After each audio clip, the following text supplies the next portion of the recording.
j'ai déjà commencé puisque j'en suis à la page 233. Donc honnêtement, je ne l'aime pas. C'est un livre qui est très mou, il n'y a pas beaucoup d'action. En fait là au début, c'est vraiment les choses, enfin le moment où les choses se mettent en place, etc. Mais c'est extrêmement long. Enfin j'aime pas, vraiment j'aime pas du tout ce livre, je ne vous le conseille pas.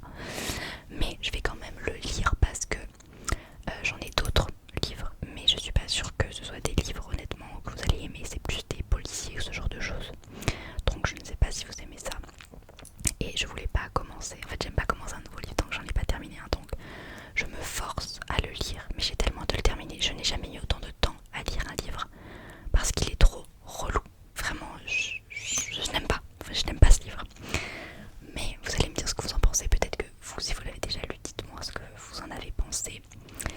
C'est pour ça que je ne dis pas qu'il est nul, je dis que je ne l'aime pas, parce que je me doute que des gens doivent l'aimer, parce qu'en plus, je l'ai pris parce qu'il avait dû recevoir un prix ou un truc. Enfin voilà, parce qu'il était sur la devanture importante. Ou alors je sais pas si c'est que l'autrice avait fait un ancien livre et du coup c'était voilà l'autrice du moment, enfin un truc comme ça. Mais en tout cas moi je l'aime pas.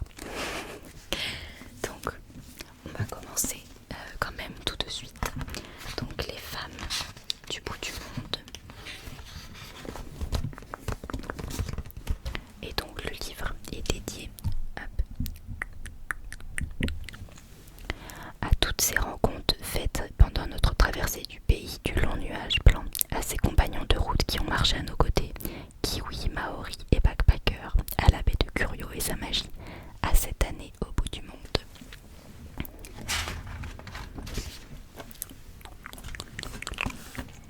J'irai au bout du monde, tout au bout, là où je n'emmerderai plus personne. Vous ne me reverrez plus. Cette sentence, elle l'a répétée maintes fois, crachée avec dégoût, hurlée, menaçante, désespérée. Elle l'a murmurée aussi, doucement, comme une promesse. Le van avance, brinque-ballant, dans le faible crachin de cette journée, de cette fin de journée. Le ciel est bas, opaque, ni gris ni bleu. Le paysage lui a rappelé un instant la Bretagne. La lumière passe, les vallées surplombant la mer agitée, la bruine. Mais elle n'a jamais vu autant de vallons verdoyants en Bretagne, ni autant de moutons au kilomètre carré. Surtout, elle ne s'est jamais sentie aussi isolée, aussi exilée, aussi fragile. Ils ont traversé la dernière ville il y a 1 heure, un Vercargill, une bourgade sans âme, aux rues perpendiculaires, bordées de fermes et d'exploitations agricoles. Depuis, plus rien, une route qui serpente des vallons et des moutons par centaines, la mer et les falaises. Je fais une année sabbatique ici, lui a confié le conducteur tout à l'heure en anglais, tandis qu'il la prenait en stop. Il a la vingtaine sans la transpiration, mais ne semble pas en soucier le moins du monde. Il arbore un sourire insouciant et donc insupportable. À l'arrière du véhicule, les casseroles cognent contre les spatules, les portes de placard claquent dans le vide.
râpeuse noire.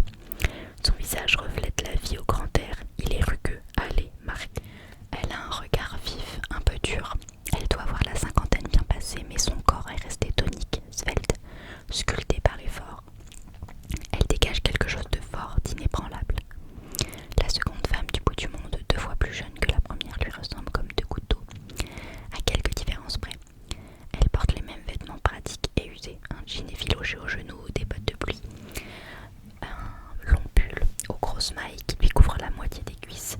Mais ses cheveux sont blonds, un blond doré, miel d'acacia. Elle les a noués en un chignon défait. De nombreuses mèches s'en échappent, battues par le vent, et elle a ce tic consistant à déplacer les mèches éparses derrière ses oreilles.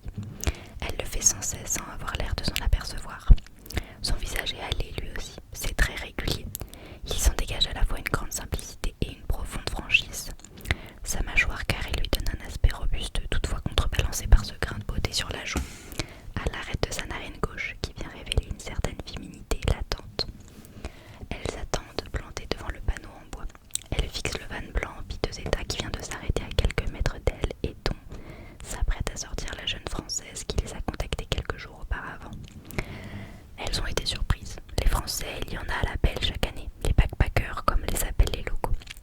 Ils achètent des vannes avec plus de 200 000 km au compteur, sillonnent l'île du Sud pendant l'été, photographient, s'extasient, jurent. Puis dès que l'automne s'installe et que les températures chutent, ils déguerpissent tous dans l'île du Nord où le climat est plus doux, où ils trouveront une place dans les usines de conditionnement de kiwis ou de pommes pour se refaire une santé financière avant de reprendre la route. Plus grand monde alors sur l'autre île et encore moins chez elle à l'extrême sud, le dernier du bout de terre avant le pôle. À cette saison, il ne reste que les locaux et les animaux, moutons, lions de mer, otaries, manchots. C'est la période qu'elle préfère.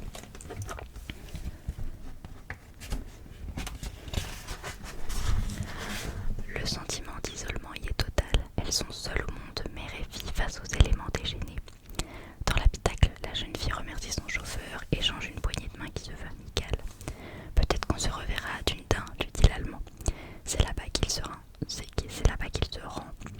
De ce qu'elle a compris, c'est la plus grande ville alentour. S'y trouvent des commerces, une université, il y règne une certaine effervescence. Il lui faudra encore 2h30 pour s'y rendre. Elle lui lance un sourire forcé, ouvre la portière et sort, aussitôt malmenée par le vent.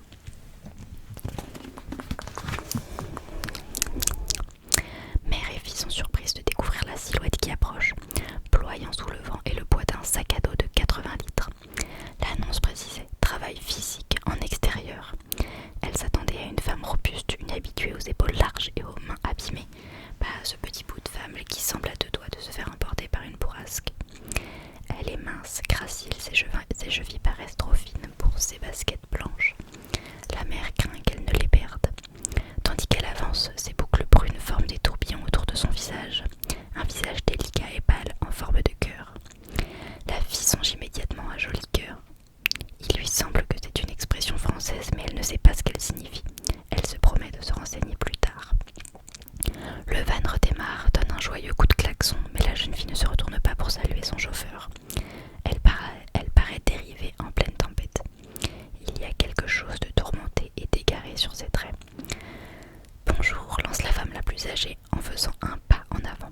Elle lui tend la main, sa poignée franche, énergique, celle de sa fille plus mesurée. Je suis Autumn, dit la mère. La Française répond dans un anglais où chante son accent. Automne, comme la saison. Oui.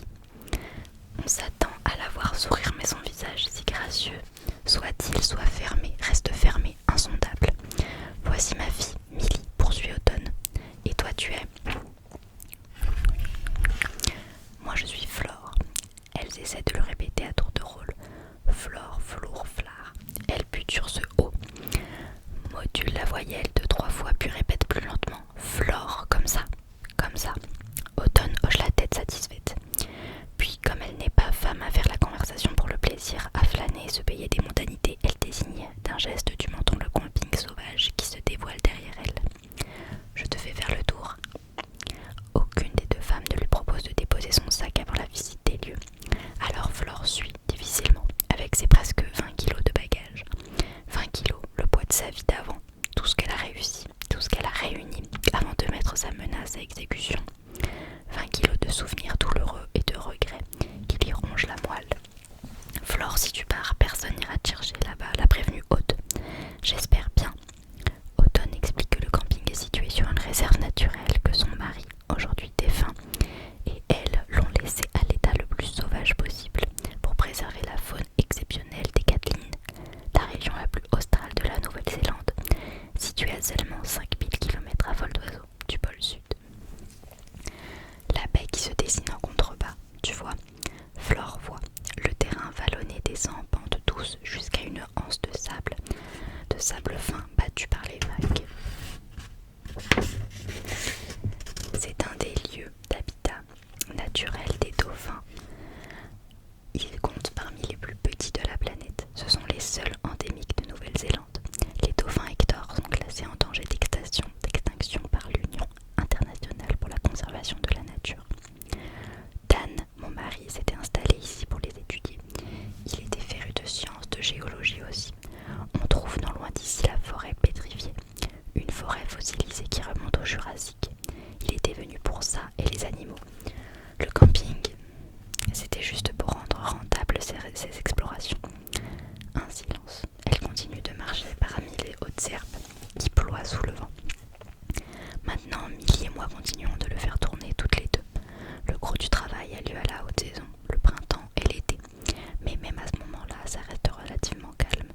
Vos compatriotes et tous les autres touristes, ils préfèrent se rendre dans les fjords sur la côte ouest. Ou alors ils s'arrêtent à Dunedin, ils ne descendent jamais plus bas. Automne se plante au milieu du vaste terrain. Elle fait un tour sur elle-même, invitant Flore à faire de même pour apprécier la vue, surplombant la baie et le camping. Se compose d'allées naturelles, de flax, le lin de Nouvelle-Zélande, dont les longues feuilles vertes jaillissant du sol forment des bouquets et offrent de nombreuses petites alcôves protégées. Pour toute infrastructure, un cabanon en rond d'un plus loin ouvert sur une terrasse aménagée, et encore plus loin un bloc de sanitaire bétonné recouvert d'une peinture street art représentant un surfeur. On dispose de 20 emplacements motorisés et de plus de 100 emplacements non motorisés, explique Automne. En cette journée de fin d'hiver, Flore ne compte que 3 camping-cars et une courageuse tente battue par le vent. Elle suit Automne et Milly qui reprennent leur route en direction du cabanon en rondin. C'est un bâtiment que nous avons construit récemment. On y a installé une cuisine, un coin repas et une buanderie. Une seule machine fonctionne, l'autre on la changera plus tard. Tiens, passe devant moi. Mais Flore s'est arrêtée brusquement, figée, stupéfaite. À quelques pas d'elle, allongée sur la terrasse du cabanon entre 2 tables de pique-nique, se trouve une créature imposante qu'elle n'a jamais vue que sur un écran. Elle entend le rire de Milly, elle qui est restée muette jusqu'à présent s'exclame avec douceur. Ne crains rien, c'est une otarie. Elles ne sont pas agressives tant que tu les laisses tranquilles et que tu n'approches pas trop. Là, elle dort. Nageoire écrasée au sol, tête sur le béton, la créature somnole en effet, yeux fermés. Tu vas t'habituer où on en voit tous les jours. Elles sont chez elles ici. Automne leur fait signe de contourner l'animal en conservant une distance de sécurité avant d'entrer dans l'espace aménagé. La cuisine est basique, fonctionnelle, un carrelage beige, des plaques électriques, un double évier, un réfrigérateur au revêtement blanc abîmé, une longue table, 2 bancs. Au fond, 2 machines à laver dont l'une porte un écriteau hors service. Mais Flore regarde à peine le mobilier. Son regard reste attiré par l'otarie à l'extérieur, qui, dérangée par leur présence, se relève, s'ébroue, se déplace avec lenteur, d'une démarche pataude, quelques mètres plus loin. Elles reprennent leur visite des lieux, mère et fille habituées à évoluer dans cet environnement naturel. Flore, encore chamboulée par la rencontre inopinée avec l'animal. Les sanitaires. Normalement, il faut payer pour les douches, indique Automne, mais on te donnera un jeton. Milly, la voix moins assurée, moins forte que sa mère, explique que le bâtiment à l'entrée du camping abrite l'accueil et une supérette. En haute saison, sa mère et elle se relaient entre l'accueil et la caisse. Mais en basse saison, elle n'ouvre que sur demande des campeurs. On y a aussi notre appartement, ajoute-t-elle. Et le mien, songe Flore. L'annonce mentionnait une accommodation. Elle ne sait pas trop ce que ce terme anglais recouvre. Une toile de tente, un camping-car. La réponse elle l'obtient dans la foulée quand Automne et sa fille intervient à contourner un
la baie vitrée. Elle pénètre à l'intérieur.